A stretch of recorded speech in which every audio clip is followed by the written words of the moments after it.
technical difficulties of Be Live.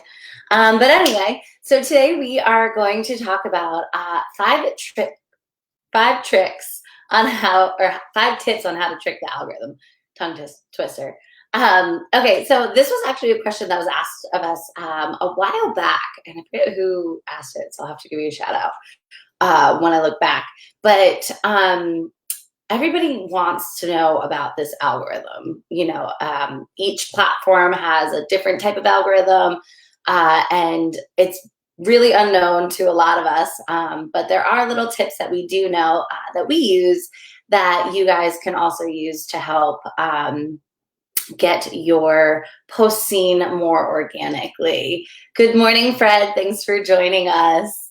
So that's what I'm going to talk about today is the algorithm. So I hope you all have your coffee ready. It's a beautiful day here on Long Island. And yeah, let's get started. So first I want to go over what exactly the algorithm is, because there's also other people that are saying, hey, listen, I hear this word algorithm all the time. I have absolutely no idea what it means. Can you explain it to me? So the algorithm is basically, good morning, John. Great comedian, by the way. You guys should check out his stuff. So the algorithm is essentially how these different platforms rank your post, and it goes in order of like points. So if you think there's, you know, millions of posts going out per day on each platform, you know, there's not enough manpower to sit there and go through every single one and, you know, rank them and see all the things that these computers, these algorithms do. Good morning, Tracy. Thanks for joining. Oh, Fred, I wish you had some nicer weather, but I feel like you get more nicer weather than we do. So I'm gonna take this one as a win for us. So yeah, as far as the algorithm is concerned, it's a ranking of your posts and it goes by points. And basically what algorithms want to do is generate a better user experience for the people on the platform. So they want to get rid of all the spam. They want to, you know, any spam accounts, any type of spammy posts. They want to get rid of all those and only really show you the posts that will generate with you and that you will find interesting. So algorithms grade on 3 different things. One is who is the user that would interact with this type of post. So for instance, if you are someone who loves wine, let's say, so if you are somebody that loves wine and I live on Long Island and one of the vineyards close to me puts a post up, I'm probably going to be somebody that's interested in that post because maybe I post about wine or I interact with other vineyards. So it ranks who's going to interact with this post. Then it's the type of media you post. So is it a video? Is it a photo? Is it a gift? Is it just a plain text? So that's the second one that they rank on. And the third is the popularity of the post. So that is, are people engaging with this post? Are they liking? Are they commenting? And all those things get ranked, and that's dependent on who your post gets in front of, how often it stays on the feed, and if it gets broadened up to wider than just your initial friend group. So that's a quick rundown of the algorithm. If you guys have questions, feel free to ask me. But like I said, when it comes to the intricacies of what exactly each ranking is and how it works, that's a little bit of a secret. But in the industry, you know, we've trial and error, and, you know, especially because on the agency side, we get to see data across a multitude of different platforms, of different profiles. So we get to kind of break down what it is that works best and what gets exposed more and ranks highly on those algorithms. And that's what I'm going to tell you about today. So take a sip of coffee first. So the first tip I have of our 5 tips on how to trick the algorithm. Good morning, Novo Town and Country. Thanks for joining. So my first tip is be consistent. And that is posting every week. It doesn't have to be every day, every week, but you have to post every week. We say at minimum 3 times a week, and that is like, I mean, bare bones minimum of posting. So you want to make sure that you're posting multiple times a week. And you say, but Kelsey, I have no time. I don't know what kind of content to curate. All these other excuses, right, of why you can't post multiple times a week. Well, we have plenty of other coffee talks to give you tips on how to plan out your content, but you need to be posting consistently, and especially in this time that we're in right now, there is a lot of content out there. There's a lot of people with some extra time on their hands, and they're just pushing stuff out there. So even now, more than ever, you really need to bump up the amount that you're posting. There is a little known fact that if you post consecutively for 30 days straight, so that is one post per day or 30 days, it does kind of unlock you. Think about, maybe leveling up for all my gamers out there.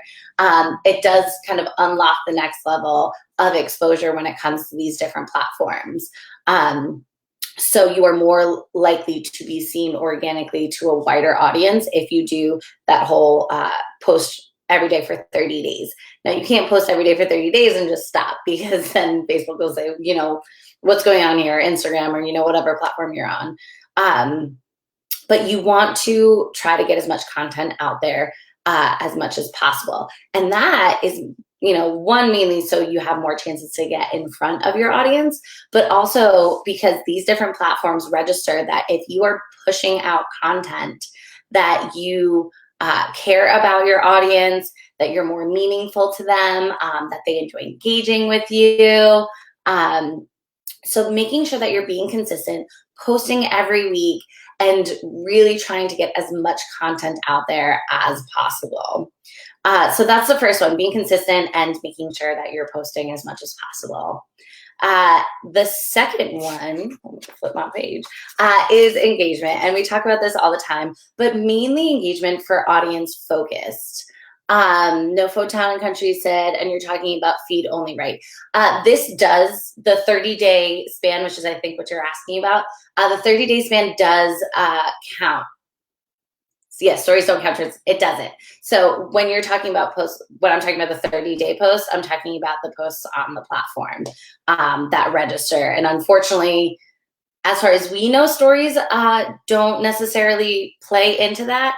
It might have changed over, the last month or two with everything going on, because a lot of what's happening with ranking of posts that are being flagged, basically majority of the functionalities that go on within these platforms that people usually are monitoring are all being defaulted to AI due to obviously what's going on in the world and whatever layoffs or working from home that's happening. So as far as we know, it's just the feeds. So if you can somehow maybe tie in your stories. So for my Facebook people, No Town and Country said that she does stories every day, but she only posts to her feed about 3 to 4 times per week. So if you're doing the stories, and this is another great point that, people are like, oh, I don't know, there's so much content. If you're doing your stories, snap a pic within your story and post it in your feed and say, hey, listen, I talked about this in my story, give a little backside to it, and then you can actually push people to your stories. And then you don't have to double down on the content. I know it's super hard and everybody's very busy to curate all this content, but if you're making stories, then I would definitely find a way to capture that and then use it through your feed. And it doesn't necessarily have to be that day. If you're doing a story and you don't want to, double down on the story and the post, snap a pic of your story and then use it maybe a week later and say, last week on stories I talked about, and then you can expand on it a little bit more. But yeah, there we go, 30-day challenge. So the second one is engagement, but audience-focused engagement. So this is, I'm not talking about like clickbait, the like, comment, share, or, tag your friend you want to be in Bora Bora with like a picture of Bora Bora, because we went over a while back that the different platforms saw that as clickbait now and just kind of put the nix on it. So audience-focused engagement. Now, this is getting conversations started. And I don't just mean a one-on-one conversation with you and your audience, which is great. You know, you definitely want to do that. But you also want to try to start building a community within your posts and within your platforms on your profiles. So this way, because obviously, you know, I can sit there and respond back to however many people respond to me. But just as we have here on Facebook, Fred said good morning, Tracy said good morning, Fred said good morning to Tracy, Tracy said good morning to Fred. And now we have not only more comments on our post, but we're generating a society almost in a community within this post on our Coffee Talk Tuesday. So generating audience-focused conversations within yourself and your potential clients, your audience, but also within themselves. So that is starting meaningful conversations. Yep. So get your audience talking to each other and to you. So the third one is to be aware of what you're posting. And I'm not just talking about the type of media you're posting. I kind of mentioned this earlier. You know, is it a picture? Is it a video? Is it a GIF? But also be aware of the topic of the content. Especially now with everything that's going on, there's a lot of heightened sensitivity to things. And Facebook, Instagram, all these platforms have taken note of that. And they are starting to kind of demote, demerit, whatever you want to call it, within their algorithms, different types of topics that may upset people. So you want to make sure that you're not doing, you know, any type of misinformation, stolen content, borderline inappropriate. I mean, all the standard stuff, the good old fake news, but also as of recent, misleading health claims is something that a lot of the platforms are really tackling and kind of demoting you on. And when your post gets demoted, it's not even just on the post, it's kind of like a bad mark on your profile. So anyone who's out there, and especially if you have a business profile, business page, I really would caution you to be wary about what types of things you're sharing, what type of articles. I know everybody likes to be in the know and share the information that they have, but just making sure that everything's coming from a reliable source, and that you've kind of vetted and followed it up before you're sharing it onto your page, because you can get flagged for different type of posts, especially if it's misleading or misinformation. So being aware of the topic of what it is that you're posting, but also the kinds of posts that you're putting out. So videos do well. I mean, I think we've talked about videos into the ground, but I can still talk about it more. Especially videos that are 3 minutes or longer, generally because that can capture people's attention and keep it for longer. So you remember, you want people to stay on your platform, on your profile. Photos being the next up. There's different options to do like polls and questions. All of those different types of posts rank higher, the ones that are asking for active engagement. And then the least accredited post, I guess you could say, good morning, Graham, would be kind of just like that stagnant post of, you know, I'm having a day, blah, blah, blah. The only exception I would say to that is if you have a topic that you really want to generate some good traction behind and you feel like you have a good following that will engage with that topic, then I can see you just putting a stagnant post and generating a conversation from there. But if you're going to do that in order to broaden it up to a wider range of an organic reach, I would add just, you know, a simple picture or something with it, just so it ranks higher originally. And then you can, you know, keep getting bumped higher and higher when it comes to all the different comments that are going on. So NoFo Town and Country said, is IGTV or just feed videos better? Okay, so great question. So it's kind of hard to say which is better. per se, because Instagram is really trying to push IGTV. Once again, they want you to stay on their platform for as long as possible. And just like Facebook has the Watch platform, these two, well, we should just say Mark Zuckerberg wants to become the new TV type deal. So he doesn't want you to just come to his platform to see what your friends are doing, check in, whatever it may be. He wants you to start watching videos, and that's because ad dollars, right? He can throw in different ads within the longer videos. So IGTV is great because this is a platform that they're really trying to push. Although, if you're trying to just get organic reach, I would stick to the feed videos. If you can repurpose and crisscross over, even better. We're all about repurposing content. But if you're trying to broaden your organic reach on the Instagram platform, I would stick with the feed videos and then push them to IGTV when you can. But as far as gaining audience perspective, unless you're going to heavily push people to your IGTV platform, I would stick with the feed videos. But videos, video, love video. Okay, so that is number 3, to be aware of what you're posting and how you're posting it. And number 4, which is something that I've kind of said along the way, is audience retention. So platforms want you to stay on their audience. And just like I was saying with the IGTV and the Watch platform, the longer you stay on these platforms, the happier the platform and the algorithms are.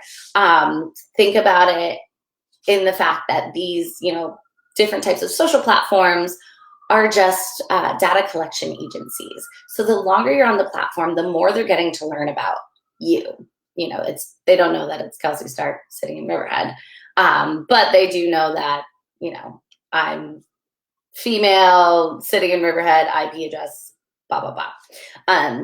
So they want you to stay on the platform for as long as possible. So by doing this, you want to cater your social to it.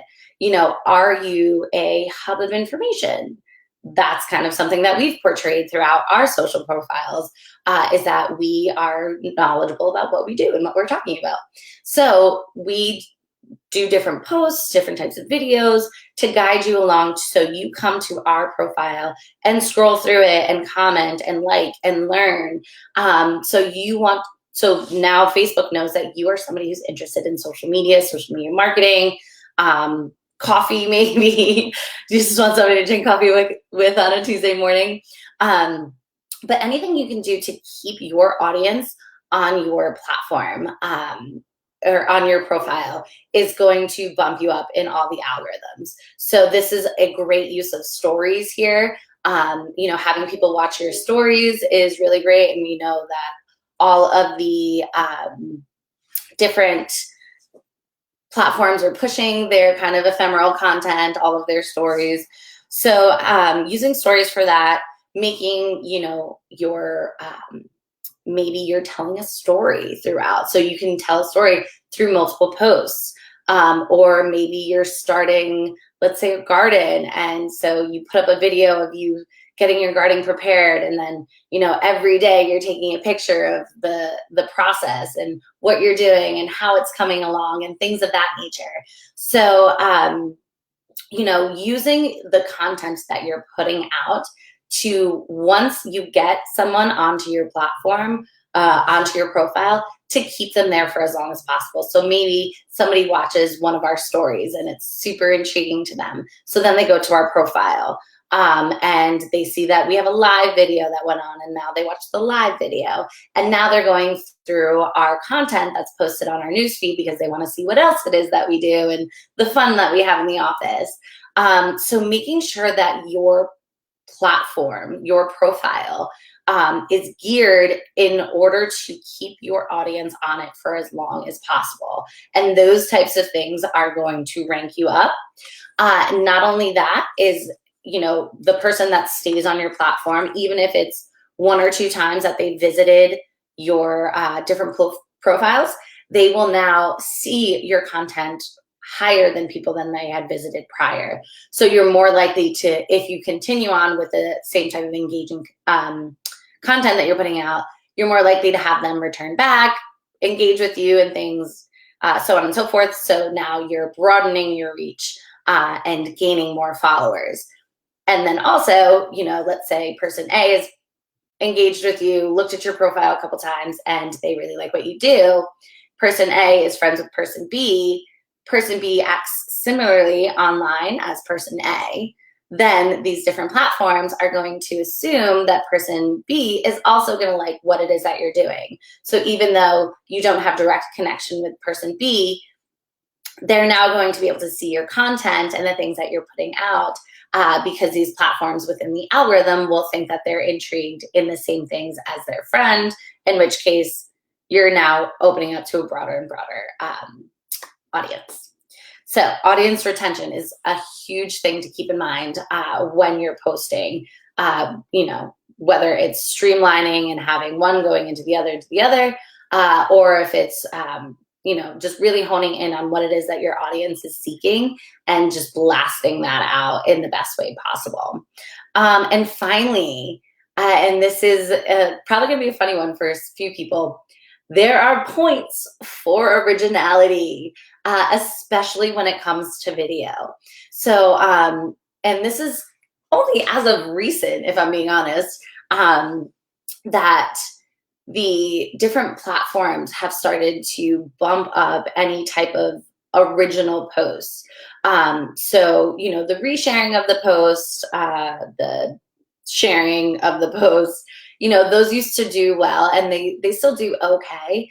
But if you're going to create a video or a picture or something like that, originality is key. If the different points of that picture, the different alt text, whatever it may be, ping off in multiple other areas of their algorithm of other profiles, that post is actually going to get ranked lower. So if you think you're like, oh, well, I'm doing well because, I took this video and I downloaded it and now I'm posting it on my platform, that's actually not going to do as well as you think it's going to do. So points for originality, and that is mainly because authenticity. Authenticity is key. I think about a year ago, I talked about not pushing off of the platform. So, going to, let's say, YouTube, downloading a video, or going to a different profile and downloading a video and reposting it and giving credit where credit's due. That is no longer. So they really want you to be your authentic self, to portray whatever it is that you're doing on this platform. Are you a baker? Are you a gardener? Are you a skater? Are you a social media marketing agency? So it's whatever it is that you're doing, they're really giving you points for originality now. So they want to make sure that your videos are your videos, and not being taken from somewhere else, or your pictures are your pictures and not being taken from somewhere else. So those are my 5 tips on how to trick the algorithm. First off, be consistent, post multiple times a week, as much as you can, especially during this time, because there is a lot of posting going on, and a lot of content out there. So try that 30-day challenge. If it's not too hard, if you guys need some help or some ideas, feel free to reach out. We've always got some crazy idea to come up with for you. The next one is engagement, but audience focus. Start those conversations with your audience, but also within your audience. Try to start developing these little mini communities of conversations on your posts, on your videos, wherever you can. Be aware of what you're posting and how you're posting it. So is it a video? Is it a photo? Is it a poll? Is it a question? Is it just a status update? Just be knowledgeable that each one of those get ranked separately, but also making sure that you're posting appropriate content, nothing that's borderline, nothing that's misleading, especially in the health claims department, because they're really cracking down on that. fake news, all that kind of stuff. I know some of it may seem funny, but if you're looking at it from a marketing perspective, those things could be really damaging to your algorithm.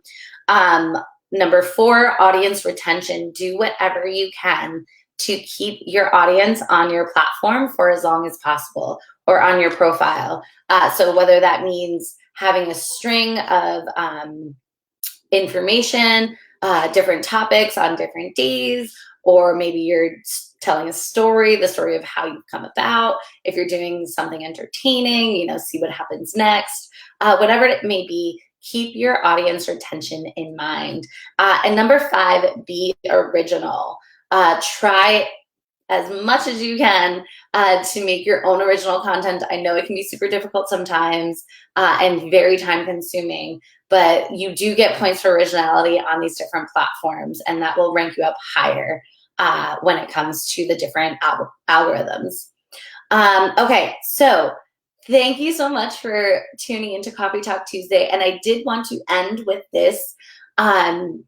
We are actually going to be doing a giveaway, and I'm going to be putting up the post right after we're done here. And what we're going to be doing is, you know, a lot of businesses we have seen are struggling during this time. You know, we talked to Brian Tynan last week. Michelle interviewed him. If you guys are interested in getting into any type of charity work out here, let us know. You know, we've been working with him, but also we want to give back to our community. So over the next couple of weeks, I will be giving away a 1-hour one-on-one session with me to 10 local businesses. I am going to be a very busy lady, but 10 local businesses.